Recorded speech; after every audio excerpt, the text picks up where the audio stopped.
is brought to you by the Corporation for Public Broadcasting, Illinois Arts Council Agency, and by the supportive viewers like you. Thank you.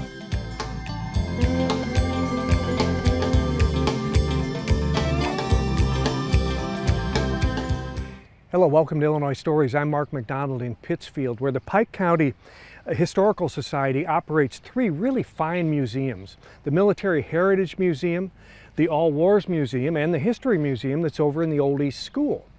But we came to the All Wars Museum several years ago when it had first opened, and it was impressive.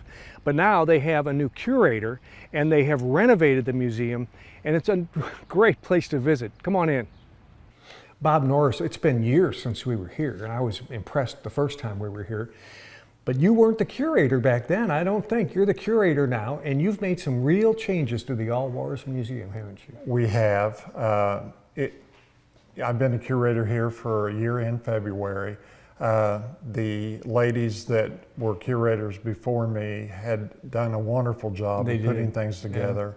Yeah. And the first curator we had, there are still items and displays here that still have her touch. Mm-hmm. So yeah, it's terrific. It's better now, though. It's better because it's been there's been some new energy infused into the project. It has, yes, yeah. Yes, sir. We're going to do a look, sort of a year by year deal here, and I want to start here because this map from the late 1818, I think, shows Pike County up here, mm-hmm. and a lot of that was devoted to military. To the soldiers from the War of 1812. That's correct. That right? Now there was settlement here, but not very much in 1818. Those men were awarded a 160-acre land patent, as it was called. Many of them were already established in other states. They didn't want to move, so they sold their land patents, and there were people that were buying those, and a huge mm-hmm. land speculation movement started up with the land in the mm-hmm. state of Illinois. And yeah, as we look at this, I'm assuming, I think now the present Pike County is probably right about in this area here, don't you think? Right, yeah, kind of come around here, yeah. But you're correct, okay. It's in that area. Yeah, but look how big Pike County was at the time, my goodness. Actually, Pike County, when it was actually named a few years later, would go all the way up following the Illinois River, then go over to the Indiana border following the Kankakee, up around Lake Michigan to the Wisconsin border, and then follow the Mississippi down. Oh, wow. So we always like to say that Chicago was the littlest, biggest city in Pike County. So. Things have sure changed, haven't they? Yes, they have. We're entering the Civil War era now. Yeah, and we really have some swords here. Some drawings of some of the commanders, and of course there's your major generals of the United States Army with some of the enlisted men behind them, I think. That was one of the things that we have changed. In many of the other displays, you will see that we have artifacts pertaining to the United States and the Allied troops' enemies. And we didn't have anything in our Civil War collection that represented the Confederacy. So we've slowly placed a few things mm-hmm. that at least get the conversation started. Mm-hmm. Mm-hmm. And this flag is really precious. This is on loan to you, or is it on loan? Yes, it's on permanent loan from the Nancy Ross chapter of the Daughters of American Revolution. This flag was made by local ladies, wives, sisters whose brothers and men that had been recruited from their area that went on to become Company H of the 73rd Regiment Illinois Volunteers. This flag was hand sewn. Well, some machine sewing is present mm-hmm. on it, and it was sent, give and presented to these men before they went to Camp Butler in Springfield. Mm-hmm. The unique thing about the flag, one of the things I'll tell you very quickly, those stars are on the other side also in the same application. But when you hold this to the light, there is no shadowing from either side. They're sewed perfectly to match the other side. Mm-hmm. Mm-hmm. So a lot of love and dedication and workmanship on this flag. Yeah. I'm standing next to a uniform that I understand was found under sort of dubious circumstances. Yes, we had a building here that was 3 stories. It was built by Joseph Merrick Bush, who was chief editor and owner of the Pike County Democrat for many decades. And in the, I think, early 70s, early 60s, or late 60s, the owner of the building decided to lose the 3rd story. And then a local gentleman very active in our Pike County history, Warren Winston, was over there looking, and in some of the construction debris, he found this coat. And the gentleman's name that it belonged to, his last name was Meserve, and it's in the sleeve. Well, that's how you know, because it's, okay. Right, sewn and in the this sleeve. is what would be referred to as a Union greatcoat. It was issued to the soldiers when cold weather. Yeah, yeah. And the whole uniform was there? You saw a little bit of it at a time, or just the coat? No, sir, just the coat. Just the and coat. Then Okay. we've added this. Look at the condition it's in, though. You're lucky Very it's still much, in one piece. very much so. It's got some damage. Over here, we see that these are what would have been issued to your normal World War or your normal Civil War soldier, arms and Right. bullets and. Well, it tells the history of the Civil War soldier, his muskets, rifle muskets, what kind of rounds he was issued, what did they look like, the anatomy of how they were made in the arsenals. And a lot of this work during the war was done by women. And more of that down here too. These were These are just everyday things. everyday that a things that you soldier- would have had to haul around with you. And if you were going to have any kind of life, you had to have a plate and silverware and Right, knives and right. canteens and. Yeah, and if you take a look at that image there, it gives you an idea how many of these things were presented worn on the body of the soldier. You know, you brought this up earlier, and I was not aware of the Sultana and the fact of what a disaster this was. But if you can look at the photograph up here of the Sultana and see how it was loaded with passengers, where was this boat supposed to go? Well, it was going north to, most of those men were from Ohio, Indiana, other states. There were no Illinois soldiers on there. They had left Vicksburg and it came up to Cairo a couple of days before. But we do have a connection. That photograph was taken, it's the last known photo of the Sultana. You can see the huge amount of people on there, and those are all Union soldiers. They're POWs that had been released from Andersonville and Cahaba prison camp in Alabama. And there's so many on there, almost 2,200, that when the photograph was taken, they rushed to the bank side where the photographer was, and they almost capsized the boat. It ended up sinking, of course. Yes, on April 27th at 2 a.m. in the morning, about 7 miles above Memphis, Tennessee, one of the boilers exploded, and of course that's a chain reaction. There was 4 tubular boilers that powered the ship, and the total loss was right around 1,200. Oh my goodness. Which makes it probably the worst water disaster in history. Yes, it is still considered the worst maritime disaster in American waters. And it wasn't, I may add, it wasn't really covered very well in the newspapers because Lincoln was shot on April the 14th, and you can't find anything about the disaster until you go back into the paper like 6, 7, 8 pages. So.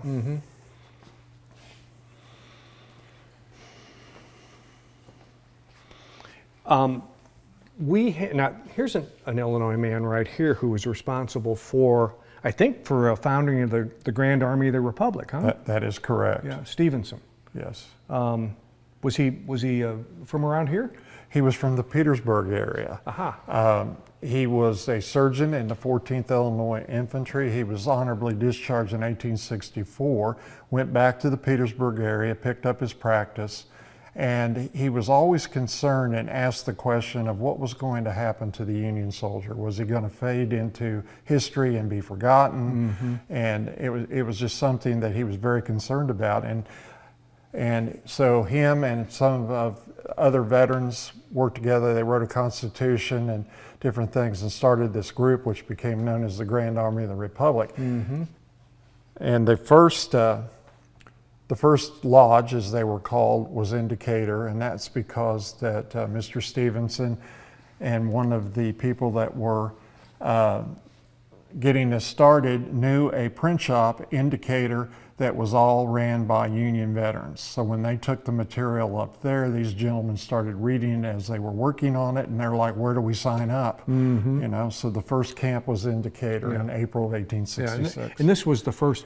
service-oriented group for veterans. Yes, and it became very popular, very heavily populated here in the Midwest. But there were camps or lodges in every state, even in some southern states. And it grew to become one of the first and largest lobbyist group in our early American history. They were very political in nature. A lot of people don't know that one of their main rules in the drawing up that Mr. Stevenson drew up about this was that their main purpose was to help the orphans and the widows. Okay, Bob, World War I, and you're very fortunate to have this this coat, and I guess the whole uniform, huh? Yes, Donated. yes, that is correct. It is an original that came from the family, donated it, and it's a great example of what the World War I soldier would have worn. Everything is wool. Wool has made up uniforms for many, many centuries. The thing about wool is it will not burn. So back when we were using some real primitive weapons, it will not burn, it will smolder. And because it's a natural animal fiber, it does have... You can get it wet. Yeah, you can get it wet. Yeah. You can, but boy, is it hot. Yes, yes. In the winter, it's great, but in the summer, whoa. Yes, very. Yeah, and this is a good picture too, because these are all Pike County men, World War I. That's really good. That'd be fun to be able to try to identify all of them. Looks like most of them are identified already. That's very nice. And then again, as we work our way down the line, is there any of these rifles we should see? Well, the standard rifle of the United States troops in World War I was the Model 1903 Springfield rifle. That's the one on the bottom, right? Yes, Yeah. and it is a single shot bolt action. It had an internal magazine that you loaded with a stripper clip that held the cartridges and put down in. Here's a good look at the difference in the headwear, the helmets. Here's the German helmet, and then the headwear. That's the I think the American helmet, and then the American again a wool hat. That's the M1917. The center one is the Model 1917. And then this is a kind of a precious deal here, isn't it? And you can see that it was well made. Yes, unique story. A gentleman that was from Pike County, World War II. He's fighting in France. They entered a home there, and these were taken for war trophies, which was common then. And this one is pretty much just a plain, well-made, non-commissioned, German non-commissioned sword. No decoration, just a well-made sword, because it would have been in action. This one is a German diplomatic corps sword, and you will notice all of the decoration and work on this.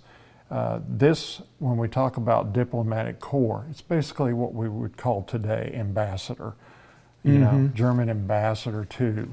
And this was their formal sword, and when they were in a formal function, they were wear the white leather scabbard. This is very rare to find a sword and a scabbard together like that. This is a Pike County World War II soldier, Navy. His name is Kenneth Otto. That's his photo in uniform.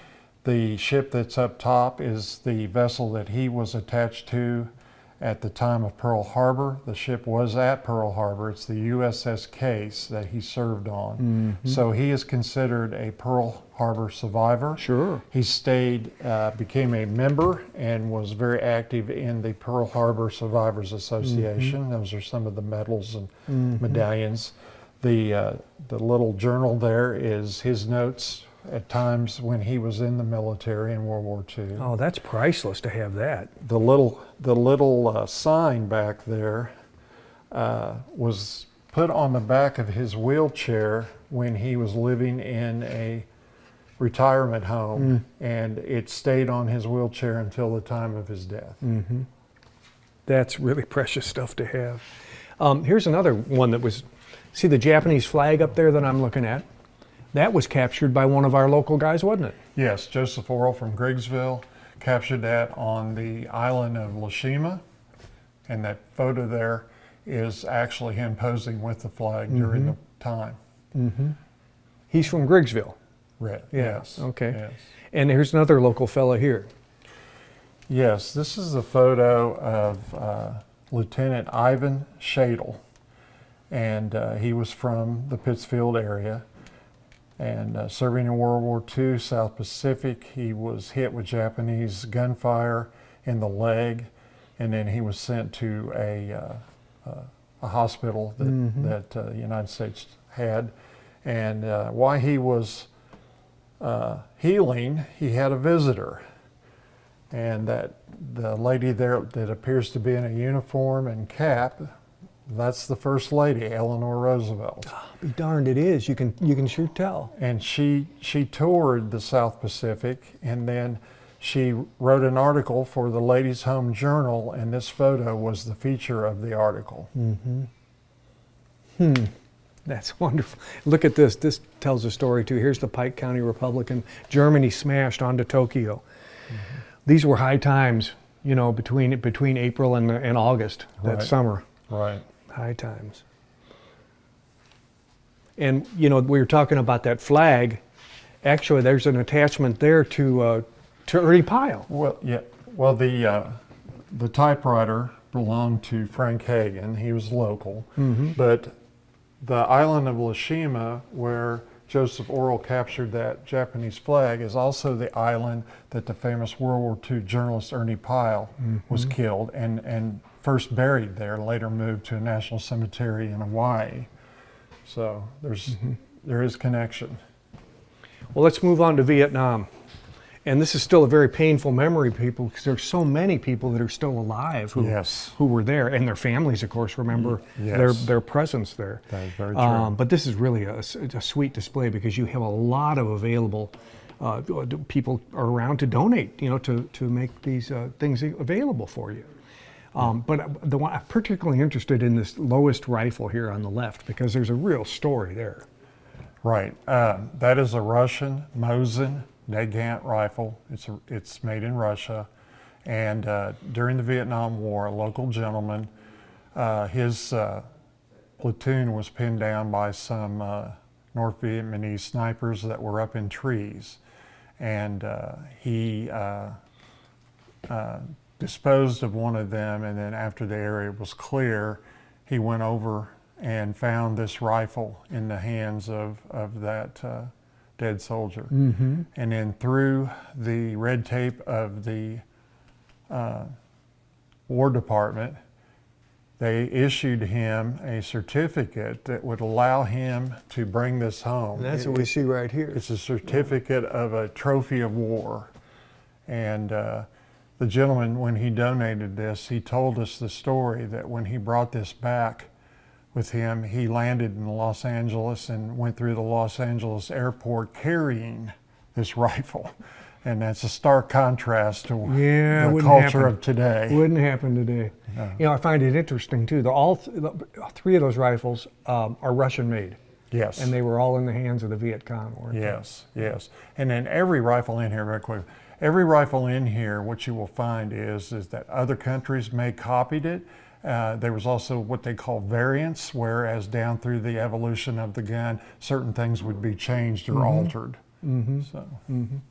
And let's move over here because what we do here is pay respects to so many people lost their lives in Vietnam, and many of them were local. Right. These are portraits, hand-painted portraits of the 10 soldiers who lost their lives in Vietnam. It has their name, their rank, and the town here in Pike County that they were from This display is what we refer to as a remembrance display. It allows people to stop and look and think about the one aspect of war that we don't always think about, and that's the loss of life, the sacrifice, as Lincoln said, gave their last full measure. And you had a local artist who was able to take the photographs and make these portraits. Yes, Mr. Wagner from Nebo. Good for him. Richard Mickle, you're a Navy veteran. What kind of ship are we looking at here? This is a destroyer, the USS Forrest Sherman. You served on a destroyer, didn't you? Yes, it did. Yeah. This was a little bit newer than the one that I was on, but generally, what was the purpose of a destroyer? destroyers were basically a support ship. If you have an aircraft carrier go out, you'll have either a destroyer or a cruiser with it, just as protection. So I guess they're kind of fast? Yeah, you have to be to keep up with an aircraft carrier. So I think the top speed was 32 knots. Yeah. Actually, you have a picture of the one you served on. Come on over. Right. You were in Vietnam. You were on Yes. this very ship, weren't you? What Yes. was your job? I was an electrician's mate on that. That was the USS Robert K. Huntington, DD 781. Was commissioned right at the end of World War II. Did not fire its guns during World War II, yet it was in Tokyo Bay with the Missouri at the signing of the peace treaty. In fact, by the time you boarded it for your tour in Vietnam, you were on it the first time it did fire its guns Right. in wartime, didn't you? Yes. What was that like? Noisy. Noisy. You had to make sure that you and your crew had to make sure that all of these things are highly electronic. All that stuff has to work together, I guess. Yes, yes. We actually had an analog computer with a gyro compass in it to assist in the gunfire. Is that right? Yeah. Right up here was the gunfire directorate. There was a gentleman in there that would take the information that was passed to us, feed that in through to the computer, and then the elevation and declination was fed to the guns. Now, in this firing in Vietnam, were you also under fire? Were you being fired at while you were, or what was Luckily, the situation? No. No. We were anchored 600 yards off the coast.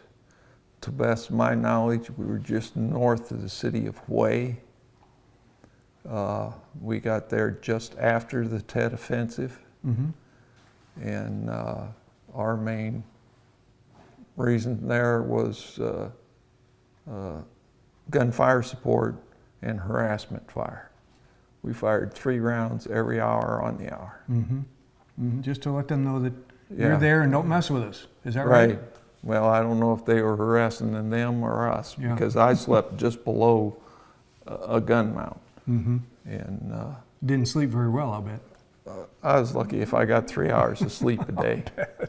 We got a picture of you. You look pretty well rested here. This is you right as you're taking off for your tour of duty to Vietnam. Is that Yes, about when?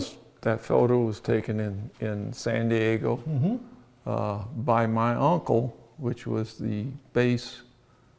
He ran the base newspaper in San Diego. And as we look at this wall of pictures here, these are all local folks from Pike County. Yes, sir. Who served in all the manner of wars and all through the decades and decades of male, female, overseas, Correct. not overseas, just everybody who served. And the museum's full of them. I mean, and it's not only this wall, but the museum's full of these folks that served in this variety of wars. And Richard, let's go back over here and look at some of these pictures, because I find it fascinating, since you were on board a ship very much like this one. how all these pictures figured into your lifestyle. Of course, you probably didn't have digs like this where you were, did you? Oh, no. No.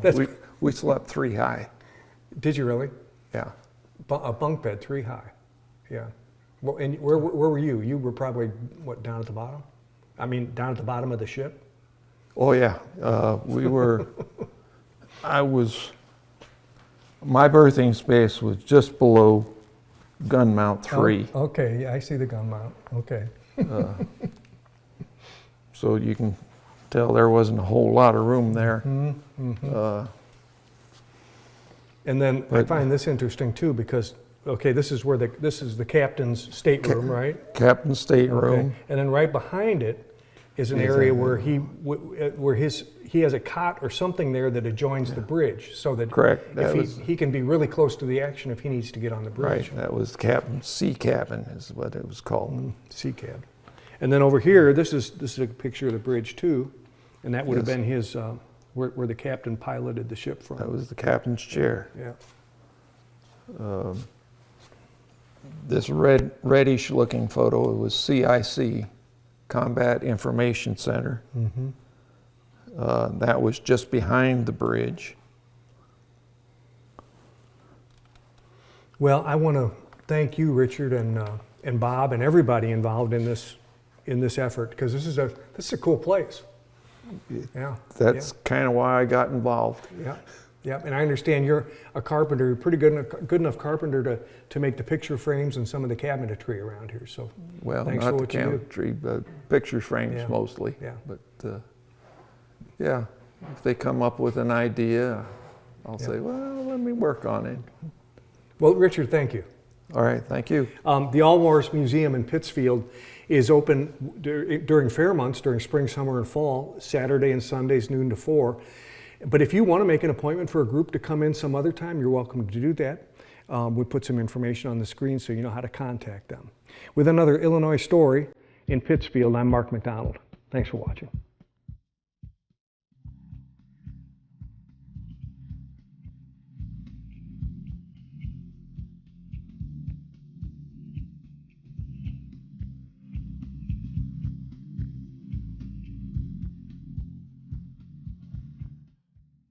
Illinois Stories is brought to you by the Corporation for Public Broadcasting, Illinois Arts Council Agency, and by the support of viewers like you.